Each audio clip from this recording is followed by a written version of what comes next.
Hi everyone, it's Deb Raven here. Today I want to spend a little bit of time talking about the $1,000,000 question because I hear this so much when I'm chatting with women who reach out to me to see if I can help them. And that $1,000,000 question sounds something like, what do I want to be or do when I grow up? And even if you're a woman over the age of 50 or even over the age of 60, it's a question that I hear quite a bit. And the reason that you might have that question yourself is that you're probably doing work that you really don't enjoy doing anymore. It's no longer providing you with things that you need in terms of fulfillment or purpose. Maybe it's something that you've been doing for a long time, or maybe you're out of work right now.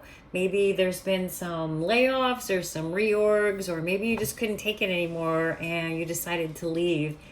And deciding what is next for you can be the biggest obstacle to actually finding something.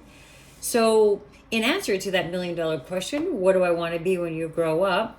Is basically saying, what do I want to do next? What's going to bring me that joy and that purpose and that fulfillment? And how can I make money doing work that I actually enjoy doing?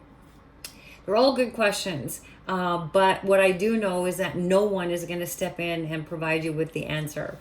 And so, even though it would be nice if this light bulb moment kind of came down from the heavens and said, this is what you should be doing, it's not going to happen. So, you have to answer this question yourself. You have to figure this out. And you might say, well, Deb, that's the problem. I can't figure out what I want to do next.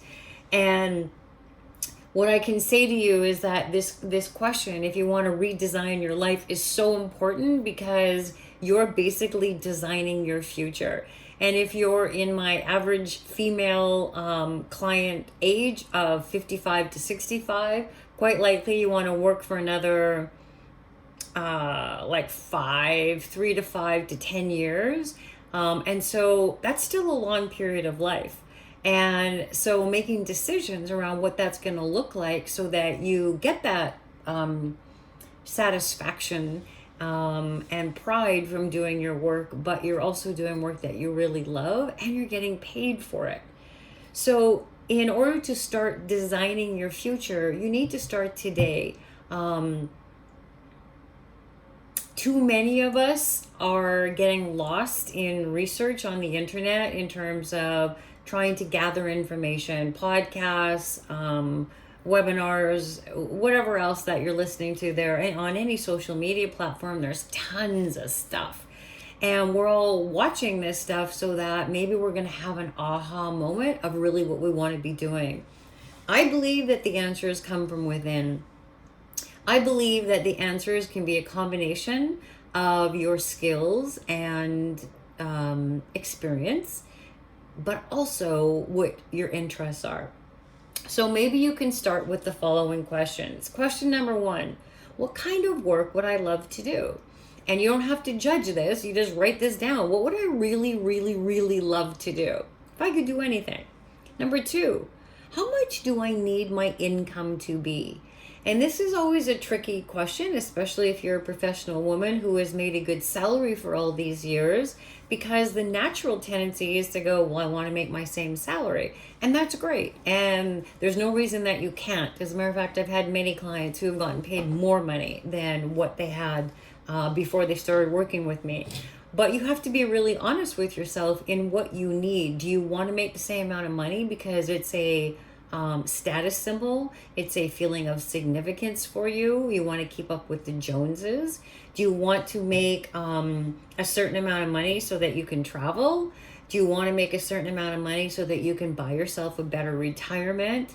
Or are you just really succumbing to like society's pressures on what you should be doing at this stage in your life? So determining your income, what feels good for you and or your family at this stage in your life, is the best way.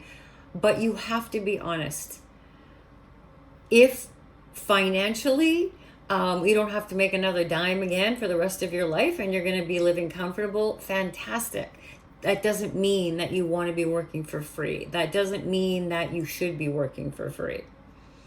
Question number 3, do I want to work for myself or do I want to work for a organization? It's a really important question to ask yourself.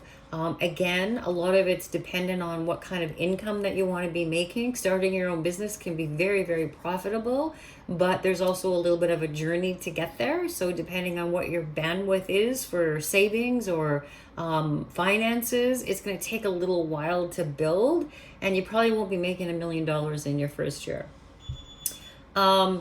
What kind of hours do you want to be working? And I ask this as one of my questions because a lot of women that I talk to no longer want to be working the 40 to 50 hours a week that they were working. A lot of women want to scale back to like 25 or 30 hours, but you need to decide that. You need to decide what's going to work for you. And number 5 is, what kind of lifestyle do you want? And that's the key to all of this, is that our work should be an extension of our life. It shouldn't be, I go to work and then I have my home life. It should be an extension. So even though there's a separation, of course, between work and your home life, it really should be an extension of who you are as a person, what is meaningful to you at this stage in your life, and what brings you that sense of satisfaction and fulfillment. So those are the 5 questions that I invite you to ask yourself when you're trying to answer the $1 million question about what do I want to be when I grow up. So start there with these questions. And if you're having trouble deciding, if you're having trouble answering those questions, which a ton of women do, they sound like they're pretty easy questions, but a lot of people struggle with those. If you're having trouble, please reach out. And that is exactly why I do the work that I do, is to help women to make better decisions for themselves so that they can design their future with 100% confidence and certainty, and joy and excitement of what they get to do every single day. So if you think that you might want some help, book a call with me. It's a complimentary 45-minute-ish phone call where we take a look at what's going on in your particular situation and to see if I can help you. And if I determine that I can help you and we feel it's a good fit to work together, we will talk about what that looks like. There is absolutely no pressure on these phone calls. I do not operate that way. I provide a service. So if you're ready, or you think that you're ready to get some help, some professional help by somebody who's been doing this for 3 decades, I invite you to book that call by going to debraven.com/apply. You can pick a spot on my calendar that works for you. And then you're going to be taken to a very short application page, which has to be completed in order for your appointment time to be confirmed. So if you want to have a chat, I'd love to speak with you. debraven.com/apply. Thanks for listening. Hope it helps. Bye.